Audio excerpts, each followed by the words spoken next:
अस्सलामुअलैकुम दोस्तों, बरखुरदार रोज़ छुट्टी है, सब छुट्टी है। रोज़े क्या आए हैं, आप तो रज़ाइयाँ छोड़ने से भी दूर चले गए हैं। सर्दी भी कम, मौसम भी खूबसूरत। तो डॉक्टर साहब और जमील बरखुरदार देखो ये आते हैं बाकायदगी से। तो अगर मैदा सही रखना है तो फिर आपको हर रमज़ान शरीफ को, रोज़ों को, इबादत का मज़ा लेना है, रोज़े को एंजॉय करना है, तो फिर आपको पार्क में आना पड़ेगा, तब आपका मैदा ठीक रहेगा।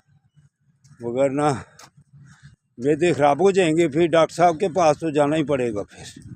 हाँ, तो डॉक्टर साहब कहते होते हैं आपको, हमें तो मुलाकात तो आपने करनी है, तो अगर पार्क में कर लोगे तो आपके लिए बेहतर है।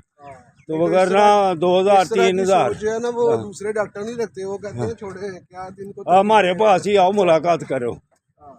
तो ये डॉक्टर साहब ये कहते हैं कि पार्क में आके हमें मिल लो, फिर आप पैसों से बच जाएंगे।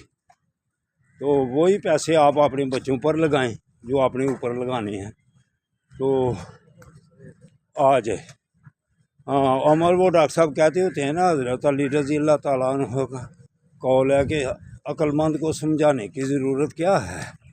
तो बेअकल जो है वो कोई समझता है, मानता ही वो कब मानता है, हम नहीं मानते नहीं। हाँ मानता है। तो इसलिए वो अल्लाह अकबर।